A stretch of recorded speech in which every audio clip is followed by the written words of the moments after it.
Hello everybody, welcome back.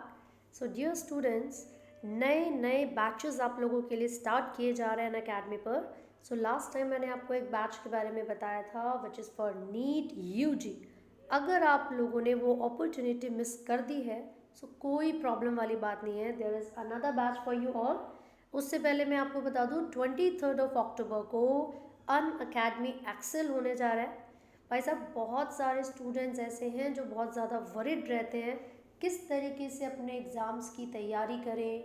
Ma'am, time management नहीं हो पाता है, मैं 11th स्टैंडर्ड में हूँ या मैं 12th स्टैंडर्ड में हूँ, तो मुझे अकेडमिक्स को और नीट की प्रिपरेशन को एक साथ लेके चलना पड़ता है, मैं कैसे मैनेज करूँ, राइट।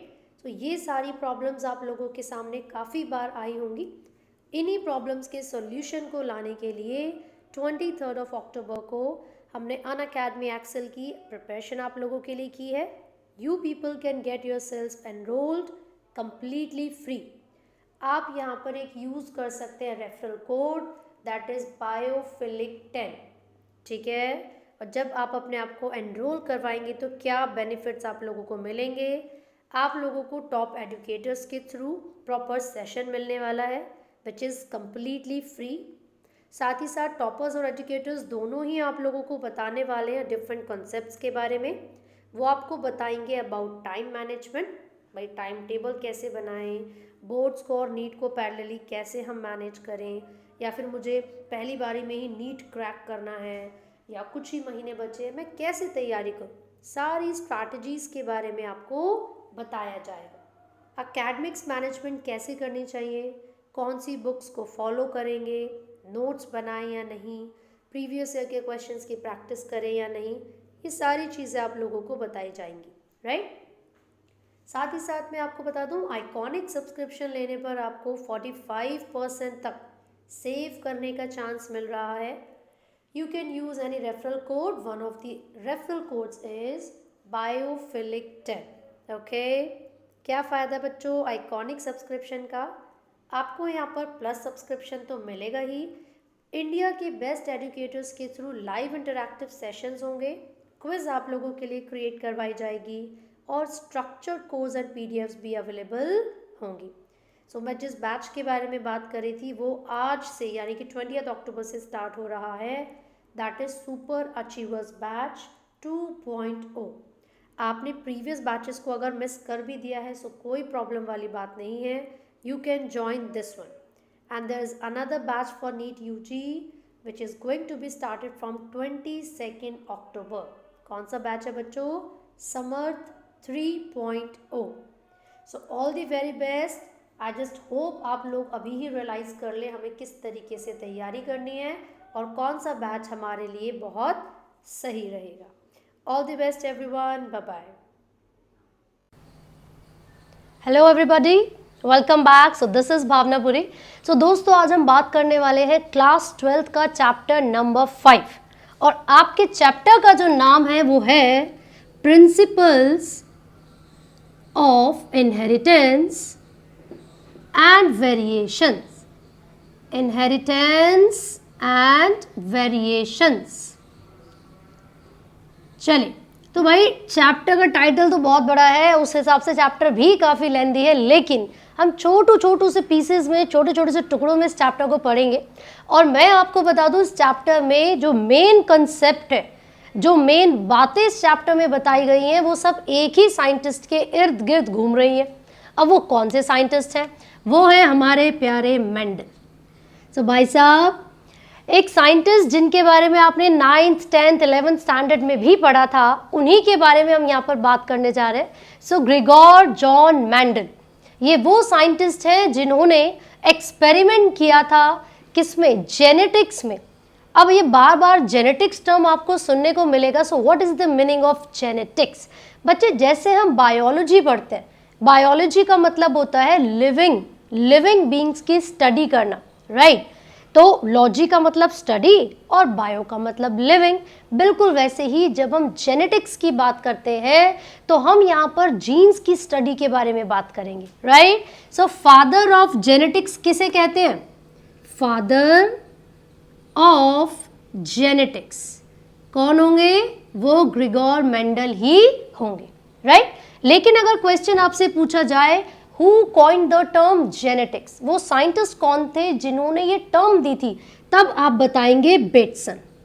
तब आप किसके बारे में बताएंगे? बेटसन के बारे में, because he was the one who coined the term genetics. Genetics, ठीक है जी। तो ये आपको 2 साइंटिस्ट के नाम मैंने बताए, ये तो आपको याद रखने हैं। लेकिन इस चैप्टर को थॉरोली पढ़ने से पहले कुछ छोटी छोटी टर्म्स हैं जो हमें पढ़ने की ज़रूरत है। जैसे कि चैप्टर के टाइटल में ही 2 शब्द आपको नज़र आ रहे हैं।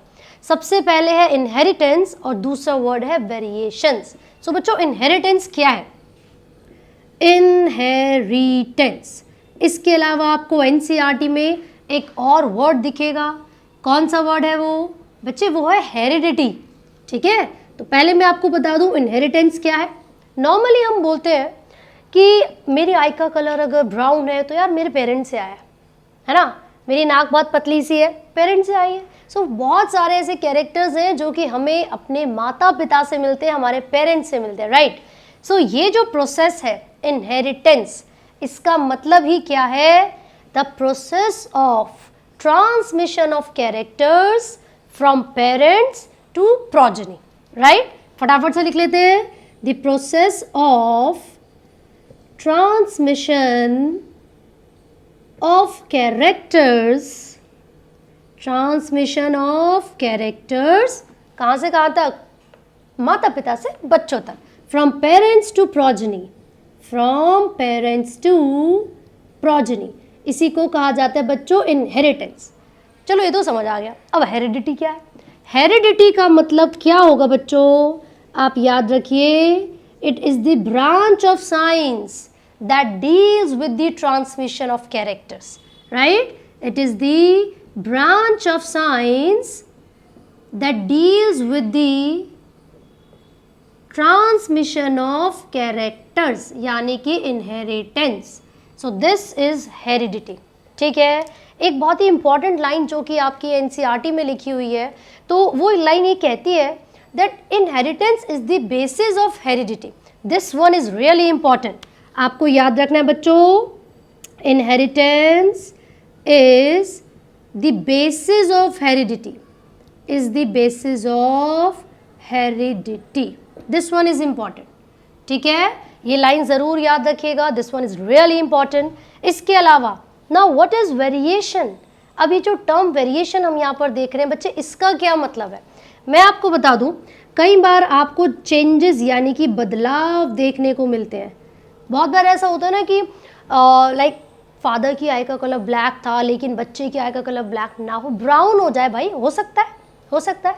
तो जो डिग्री ऑफ चेंजेस है कि जो बच्चे हैं वो अपने माता पिता से किस हद तक डिफर करते हैं, उसी को कहा जाता है वेरिएशंस। तो हमने लिखा the degree of changes in progeny, ठीक है जी।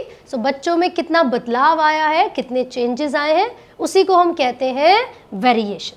सो 3 टर्म्स हमने यहाँ पर पढ़ी, इनहेरिटेंस, हेरिडिटी एंड वेरिएशन। ये तो आप लोगों को क्लियर हो गया होगा, ठीक है भाई।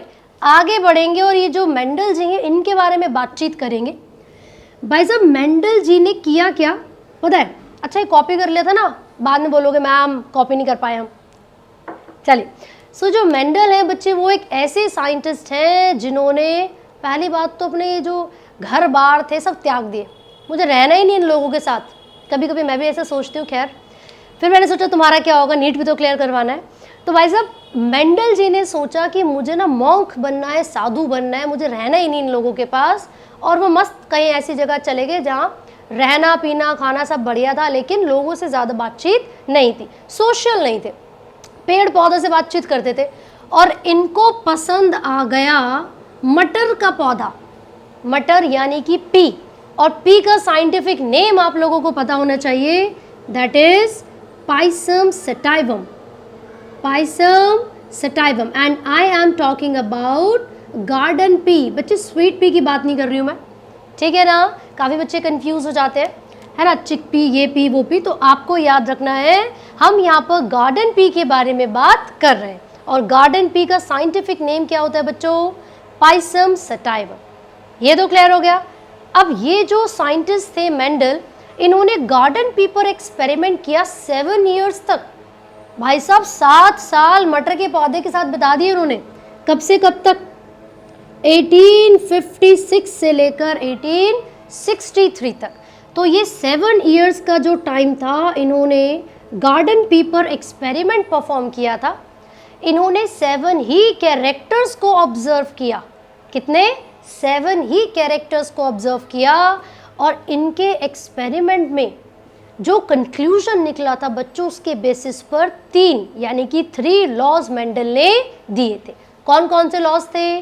Law of dominance, law of segregation, और तीसरा वाला है इंडिपेंडेंट असॉर्टमेंट। ठीक है, so mainly we will be talking about 2 laws. The first one is dominance and second one is segregation, क्योंकि ये दोनों ही ऐसे लॉज हैं जो कि मोनोहाइब्रिड क्रॉस के ऊपर बेस्ड है, यानी कि इनहेरिटेंस ऑफ 1 जीन को रिप्रेजेंट करते हैं। ठीक है, चलिए। सो जो मेंडल थे, जिनको फादर ऑफ जेनेटिक्स कहते हैं, उन्होंने 7 इयर्स तक एक्सपेरिमेंट किया 1856 से लेकर 63 तक। किस पर? गार्डन पी यानी कि Pisum sativum. Why garden pea? भाई साहब पाइसम सटाइवम पर ही क्यों किया उन्होंने अपना एक्सपेरिमेंट? अगला प्रश्न ये भी तो बन सकता है ना, तो आप बताएंगे। एक तो उसका लाइफ साइकिल शॉर्ट था, ठीक है जी, लाइफ साइकिल शॉर्ट था। दूसरा बाइसेक्सुअल थी तो सेल्फ पॉलिनेशन हो जाती थी। ऐसा बाइसेक्सुअल थी तो फिर सेल्फ पॉलिनेशन करना बड़ा ही इजी था। ठीक है जी। सिंगल मेटिंग में लार्ज नंबर ऑफ प्रोजेनी आती थी, लार्ज नंबर ऑफ बच्चे, प्रोजेनी। ठीक है ना। इसके अलावा यहाँ पर काफ़ी सारे कंट्रास्टिंग ट्रेट्स देखने को मिले, कॉन्ट्रास्टिंग ट्रेट्स। तो ये कुछ कारण थे बच्चों, ये कुछ रीजंस थे जिसके आधार पर मेंडल ने सोचा भाई ये तो मटर का पौधा है, ये बड़े काम की चीज़ है। ठीक है। सो मेंडल के एक्सपेरिमेंट में पाइसम सटाइवम का इस्तेमाल क्यों किया गया? Short life cycle, self pollination, large number of progeny in single mating and contrasting traits. Large number of contrasting traits यहाँ पर प्रेजेंट थे। ठीक है जी। अब कौन कौन से ट्रेट्स, कौन कौन से कैरेक्टर्स, ये है क्या, ये वर्ड क्या रिप्रेजेंट करते हैं, मैं आपको बता देती हूँ। पहले आप फटाफट से देख लीजिए, कुछ भी चीज़ कॉपी करनी है तो कर लीजिए फटाक से, कम ऑन। ठीक है जी। अब वो 7 कैरेक्टर्स जो उन्होंने डिस्कस किए थे अपने एक्सपेरिमेंट में, वो कौन कौन से थे बच्चों? Let me rub it first, और फिर हम देखेंगे किन किन कैरेक्टर्स के बारे में बात हो रही है। ठीक है भाई। सबसे पहले मैं आपको बता दूं, 4 क्रोमोसोम्स को अलग अलग इन्होंने स्टडी किया था। ठीक है। और उन्हीं के कैरेक्टर्स को स्टडी करने के बाद अपना जो कंक्लूजन था वो उन्होंने दिया। तो सबसे पहले तो जो हाइट थी प्लांट की, है ना, पूरे प्लांट की जो हाइट है उसकी हम बात कर रहे हैं। दूसरा उन्होंने फ्लावर को ऑब्जर्व किया, फ्लावर को। ठीक है। तीसरा उन्होंने सीड को ऑब्जर्व किया, और चौथा उन्होंने ऑब्जर्व किया था फ्रूट को। किसको? फ्रूट को। तो बच्चे जो कैरेक्टर्स होते हैं, वो क्या है ना, मैं आपको बता देती हूँ। लेट्स से हम अपने हाइट के बारे में बात कर रहे हैं, तो जो हाइट है बच्चों वो एक कैरेक्टर है, लेकिन उस पर्टिकुलर कैरेक्टर में जो अलग अलग प्रकार की वैरायटीज आपको देखने को मिलती है ना, उनको हम कहते हैं ट्रेट्स। कौन सी वैरायटीज? भाई साहब ये टॉल भी हो सकते हैं और ड्वार्फ भी हो सकते हैं, tall and dwarf. So character यहाँ पर हाइट था, लेकिन जो टॉल और ड्वार्फ, ये 2 वैरायटीज आपको मिल रही हैं, इनको हम क्या बोलेंगे? These are traits, these are traits. चलो जी, ये हमें पता चल गया। अब फ्लावर में उन्होंने ना कलर को भी ऑब्जर्व किया था। ठीक है, फ्लावर के कलर को भी ऑब्जर्व किया था और पोजीशन को भी ऑब्जर्व किया था। कलर में उन्होंने कौन कौन से कलर देखे बच्चों? उन्होंने पर्पल, वॉयलेट कलर देखा था एंड वाइट कलर देखा था। Violet colour and white colour उन्होंने ऑब्जर्व किया था। यहाँ पर उन्होंने 2 पोजीशन देखी, एक्सियल एंड टर्मिनल। ठीक है जी। सीड के भाई साहब कलर और शेप के बारे में बात की थी मेंडल ने, कलर एंड शेप। फ्रूट में उन्होंने क्या किया, फ्रूट यानी कि पॉड, है ना, तो पॉड कलर भी देखा था उन्होंने और शेप भी देखी थी, राउंड एंड रिंकल, सीड में पढ़ा होगा आपने, है ना। ऐसी फ्रूट यानी कि पॉड होता है बच्चों, और जैसे व्हीट हो गया, मेज हो गया, उन केसेस में दीज पॉड और fruits are also known as caryopsis. ठीक है, याद रखिएगा, caryopsis. Hello everybody, welcome back. So this is Bhavna Puri. So दोस्तों, आज हम बात करने वाले हैं क्लास 12th का चैप्टर नंबर 5, और आपके चैप्टर का जो नाम है वो है principles of inheritance and variations. Inheritance and variations. चलिए, तो भाई चैप्टर का टाइटल तो बहुत बड़ा है, उस हिसाब से चैप्टर भी काफ़ी लेंदी है, लेकिन हम छोटू से पीसेस में, छोटे छोटे से टुकड़ों में इस चैप्टर को पढ़ेंगे। और मैं आपको बता दूं, इस चैप्टर में जो मेन कंसेप्ट है, जो मेन बातें इस चैप्टर में बताई गई हैं, वो सब एक ही साइंटिस्ट के इर्द गिर्द घूम रही हैं। अब वो कौन से साइंटिस्ट हैं? वो है हमारे प्यारे मेंडल। तो भाई साहब, एक साइंटिस्ट जिनके बारे में आपने 9th 10th 11th स्टैंडर्ड में भी पढ़ा था, उन्हीं के बारे में हम यहाँ पर बात करने जा रहे हैं। सो ग्रेगोर जॉन मेंडल, ये वो साइंटिस्ट हैं जिन्होंने एक्सपेरिमेंट किया था, किसमें? जेनेटिक्स में। अब ये बार बार जेनेटिक्स टर्म आपको सुनने को मिलेगा। So what is the meaning of genetics? बच्चे, जैसे हम बायोलॉजी पढ़ते हैं, बायोलॉजी का मतलब होता है लिविंग बींग्स की स्टडी करना, राइट? तो लॉजी का मतलब स्टडी और बायो का मतलब लिविंग। बिल्कुल वैसे ही जब हम जेनेटिक्स की बात करते हैं तो हम यहाँ पर जीन्स की स्टडी के बारे में बात करेंगे, right? So father of genetics किसे कहते हैं? फादर ऑफ जेनेटिक्स कौन होंगे? वो ग्रेगोर मेंडल ही होंगे, राइट? लेकिन अगर क्वेश्चन आपसे पूछा जाए Who coined the term genetics, वो साइंटिस्ट कौन थे जिन्होंने ये टर्म दी थी, तब आप बताएंगे बेटसन। तब आप किसके बारे में बताएंगे? बेटसन के बारे में, because he was the one who coined the term genetics. ठीक है जी, तो ये आपको दो साइंटिस्ट के नाम मैंने बताए, ये तो आपको याद रखने हैं। लेकिन इस चैप्टर को थॉरोली पढ़ने से पहले कुछ छोटी छोटी टर्म्स हैं जो हमें पढ़ने की ज़रूरत है। जैसे कि चैप्टर के टाइटल में ही दो शब्द आपको नज़र आ रहे हैं। सबसे पहले है इनहेरिटेंस और दूसरा वर्ड है वेरिएशंस। सो बच्चों, इनहेरिटेंस क्या है? इनहेरिटेंस, इसके अलावा आपको एनसीईआरटी में एक और वर्ड दिखेगा। कौन सा वर्ड है वो? बच्चे, वो है हेरिडिटी। ठीक है, तो पहले मैं आपको बता दूं इनहेरिटेंस क्या है। नॉर्मली हम बोलते हैं कि मेरी आई का कलर अगर ब्राउन है तो यार मेरे पेरेंट्स से आया है ना, मेरी नाक बहुत पतली सी है, पेरेंट्स से आई है। सो बहुत सारे ऐसे कैरेक्टर्स हैं जो कि हमें अपने माता पिता से मिलते हैं, हमारे पेरेंट्स से मिलते हैं, राइट? सो ये जो प्रोसेस है इनहेरिटेंस, इसका मतलब ही क्या है? The process of transmission of characters from parents to progeny, right? फटाफट से लिख लेते हैं। The process of transmission of characters, transmission of characters कहाँ से कहाँ तक? माता पिता से बच्चों तक। From parents to progeny, from parents to progeny, इसी को कहा जाता है बच्चों इनहेरिटेंस। चलो, ये तो समझ आ गया। अब हेरिडिटी क्या है? हेरिडिटी का मतलब क्या होगा बच्चों? आप याद रखिए, it is the branch of science that deals with the transmission of characters, right? It is the branch of science that deals with the transmission of characters, यानी कि inheritance. So this is heredity. ठीक है, एक बहुत ही important line जो कि आपकी NCERT में लिखी हुई है, तो वो लाइन ये कहती है that inheritance is the basis of heredity. This one is really important, आपको याद रखना है बच्चों। Inheritance is the basis of heredity, is the basis of heredity. This one is important. ठीक है, ये लाइन ज़रूर याद रखिएगा, this one is really important. इसके अलावा नाउ व्हाट इज वेरिएशन? अभी जो टर्म वेरिएशन हम यहाँ पर देख रहे हैं बच्चे, इसका क्या मतलब है? मैं आपको बता दूं, कई बार आपको चेंजेस यानी कि बदलाव देखने को मिलते हैं। बहुत बार ऐसा होता है ना कि लाइक फादर की आई का कलर ब्लैक था लेकिन बच्चे की आई का कलर ब्लैक ना हो, ब्राउन हो जाए, भाई हो सकता है, हो सकता है। तो जो डिग्री ऑफ चेंजेस है कि जो बच्चे हैं वो अपने माता पिता से किस हद तक डिफर करते हैं, उसी को कहा जाता है वेरिएशंस। तो हमने लिखा the degree of changes in progeny.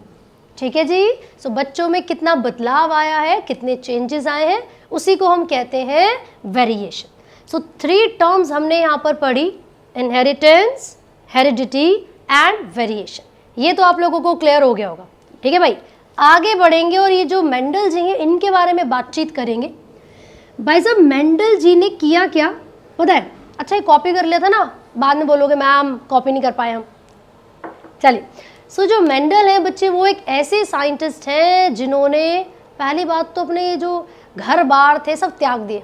मुझे रहना ही नहीं इन लोगों के साथ, कभी कभी मैं भी ऐसा सोचती हूँ। खैर, फिर मैंने सोचा तुम्हारा क्या होगा, नीट भी तो क्लियर करवाना है।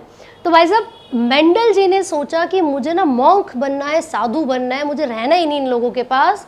और वो मस्त कहीं ऐसी जगह चले गए जहाँ रहना पीना खाना सब बढ़िया था, लेकिन लोगों से ज़्यादा बातचीत नहीं थी, सोशल नहीं थे, पेड़ पौधों से बातचीत करते थे।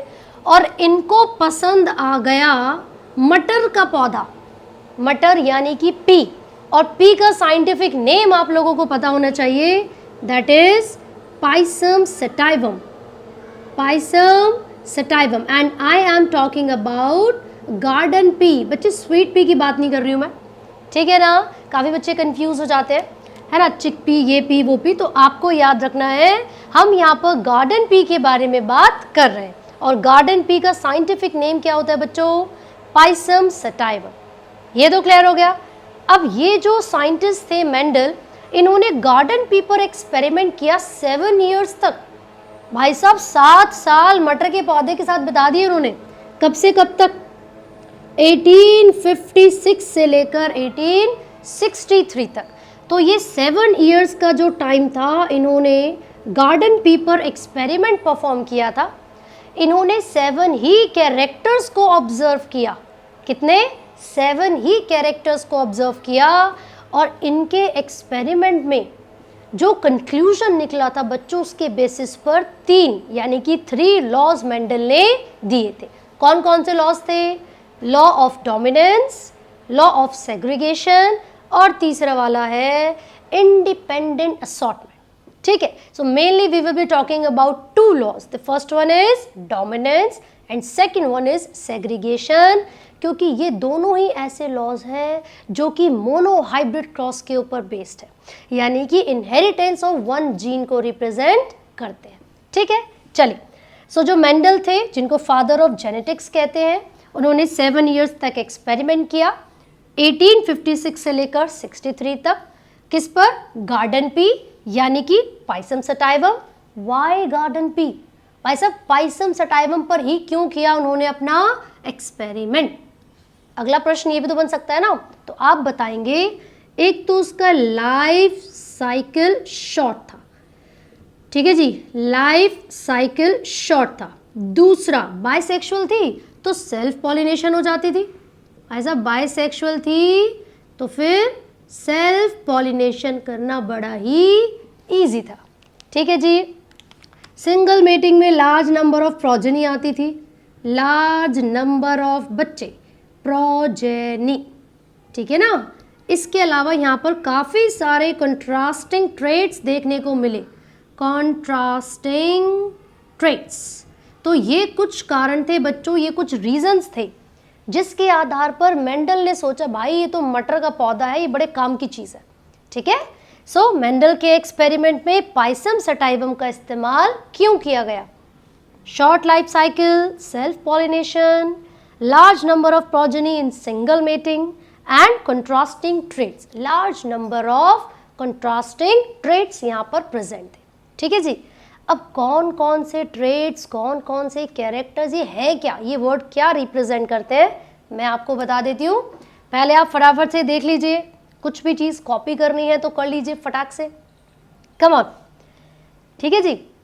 अब वो 7 कैरेक्टर्स जो उन्होंने डिस्कस किए थे अपने एक्सपेरिमेंट में, वो कौन कौन से थे बच्चों? Let me rub it first, और फिर हम देखेंगे किन किन कैरेक्टर्स के बारे में बात हो रही है। ठीक है भाई, सबसे पहले मैं आपको बता दूं, 4 क्रोमोसोम्स को अलग अलग इन्होंने स्टडी किया था।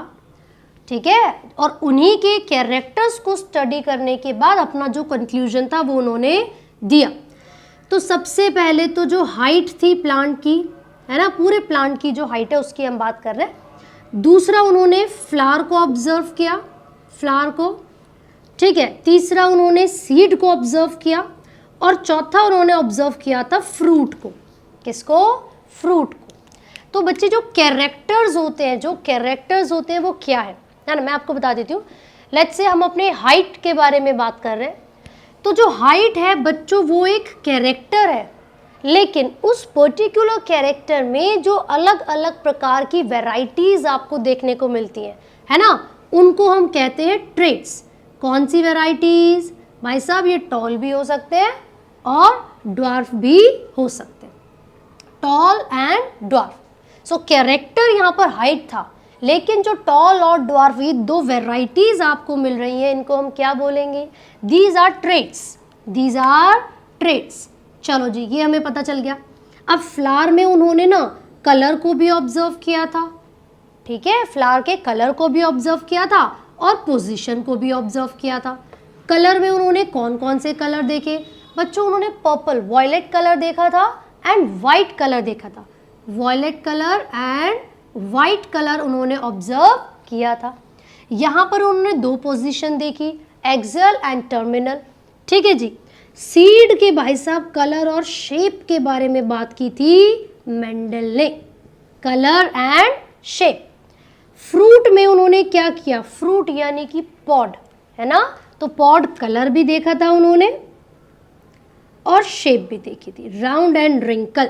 सीड में पढ़ा होगा आपने, है ना। ऐसी फ्रूट यानी कि पॉड होता है बच्चों, और जैसे व्हीट हो गया, मेज हो गया, उन केसेस में दीज पॉड और fruits are also known as caryopsis.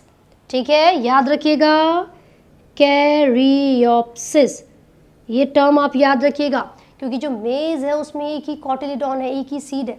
आपने पढ़ा होगा मोनोकॉट के अंदर स्क्यूटेलन कहते हैं, है ना, सीड के लिए। But here I am specifically talking about the fruit और द पॉड, तो उसके लिए हमने कौन सी टर्म लिखी है? कैरियोप्सिस। ठीक है जी।